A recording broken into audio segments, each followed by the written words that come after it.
Hey guys, so today we'll be doing 1 Samuel chapter 26, and today's verses. Today is Micah 6 verse 8. He has shown you, O mortal, what is good, and what does the Lord require of you, to act justly, and to love mercy, and to walk humbly with your God. Amen. So today we'll be doing 1 Samuel chapter 26.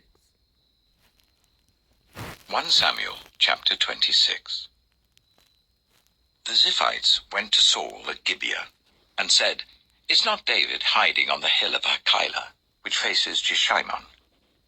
So Saul went down to the desert of Ziph with his 3,000 select Israelite troops to search there for David. Saul made his camp beside the road on the hill of Hachilah facing Jeshimon, but David stayed in the wilderness.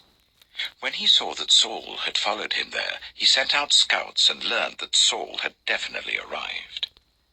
Then David set out and went to the place where Saul had camped.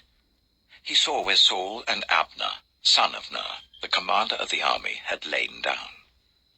Saul was lying inside the camp, with the army camped around him. David then asked Ahimelech the Hittite and Abishai, son of Zeruiah, Joab's brother, "Who will go down into the camp with me to Saul?"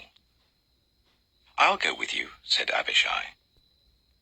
So David and Abishai went to the army by night, and there was Saul, lying asleep inside the camp with his spear stuck in the ground near his head. Abner and the soldiers were lying round him. Abishai said to David, "Today God has given your enemy into your hands. Now let me pin him to the ground with one thrust of the spear. I won't strike him twice." But David said to Abishai, "Don't destroy him. Who can lay a hand on the Lord's anointed and be guiltless? As surely as the Lord lives," he said, "the Lord himself will strike him, or his time will come and he will die, or he will go into battle and perish. But the Lord forbid that I should lay a hand on the Lord's anointed. Now get the spear and water jug that are near his head, and let's go." So David took the spear and water jug near Saul's head, and they left. No one saw or knew about it, nor did anyone wake up. They were all sleeping, because the Lord had put them into a deep sleep. Then David crossed over to the other side and stood on top of the hill some distance away. There was a wide space between them. He called out to the army and to Abner, son of Ner, "Aren't you going to answer me, Abner?" Abner replied, "Who are you who calls to the king?" David said, "You're a man, aren't you? And who is like you in Israel? Why didn't you guard your lord the king? Someone came to destroy your lord the king. What you have done is not good. As surely as the Lord lives, you and your men must die, because you did not guard your master, the Lord's anointed. Look around you. Where are the king's spear and water jug that were near his head?" Saul recognized David's voice and said, "Is that your voice, David, my son?" David replied, "Yes, it is, my lord the king." And he added, "Why is my lord pursuing his servant? What have I done, and what wrong am I guilty of?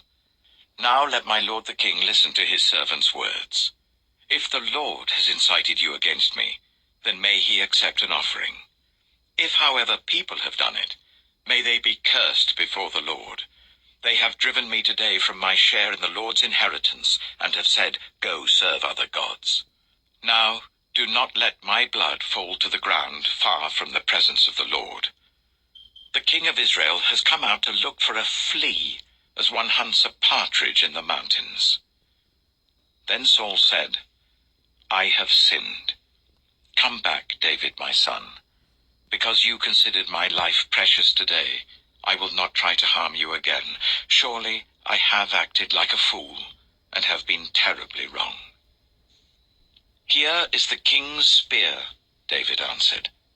"Let one of your young men come over and get it. The Lord rewards everyone for their righteousness and faithfulness. The Lord gave you into my hands today, but I would not lay a hand on the Lord's anointed. As surely as I valued your life today, so may the Lord value my life and deliver me from all trouble. Then Saul said to David, Hold up, guys. So sorry about that, guys. So let's continue. My son, you will do great things and surely triumph. So David went on his way, and Saul returned home. Amen. So that was 1 Samuel chapter 26. That's why I'll go with 1 Samuel chapter 27. I'm going to do a video off here, and you guys have a blessed night. Amen.